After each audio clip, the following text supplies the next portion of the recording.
अहम ख़बर है अवां खे आगाह कयूं पिया। कामयाब उम्मीदवारनि जी लिस्ट जारी थींदे ई क़ौमी असेंबली जे इजलास जी समरी वज़ीर आज़म ॾांहुं मोकिली वेंदी। उन खां पोइ सदर खे क़ौमी असेंबली जो इजलास घुराइण जी दरख़्वास्त कई वेंदी। सुचमा वारे वफ़ाक़ी वज़ीर मुर्तज़ा सोलंकी चयो आहे त निगरान हुकूमत पंहिंजी ज़िम्मेवारी पूरी कई। कमिश्नर रावलपिंडी जे मामले ते आला जांच कमेटी जोड़ी वई आहे। इलेक्शन कमीशन बि मामले ते एक्शन वरितो आहे। असांखे पंहिंजे इदारनि ऐं निज़ाम ते इत्माद करणु घुरिजे। जेकॾहिं कानूनी कार्रवाई थींदी त इंतज़ार करणु घुरिजे। ख़बर अवां सां शेयर कयूं पिया। कामयाब उम्मीदवारनि जी लिस्ट जारी थींदे ई क़ौमी असेंबली जे इजलास जी समरी वज़ीर आज़म ॾांहुं मोकिली वेंदी। उन खां पोइ सदर खे क़ौमी असेंबली जो इजलास घुराइण जी दरख़्वास्त कई वेंदी।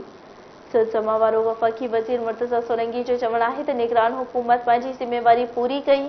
कमिश्नर रावलपिंडी जे मामले ते आला जांच कमेटी जोड़ी वई आहे। इलेक्शन कमीशन बि मामले ते एक्शन वरितो आहे। असांखे पंहिंजे इदारनि ऐं निज़ाम ते एतमाद करणु घुरिजे। जेकॾहिं कानूनी कार्रवाई थींदी त इंतज़ार करणु घुरिजे। ख़बर अवां सां शेयर करियूं पिया। कामयाब उम्मीदवारनि जी लिस्ट जारी थींदे ई क़ौमी असेंबली जे इजलास जी समरी वज़ीर आज़म ॾांहुं मोकिली वेंदी।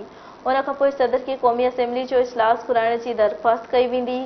सुचमा वारे वफ़ाक़ी वज़ीर मुर्तज़ा सोलंकी चयो आहे त निगरान हुकूमत पंहिंजी ज़िम्मेवारी पूरी कई।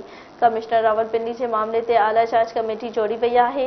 इलेक्शन कमीशन बि मामले ते एक्शन वरितो आहे।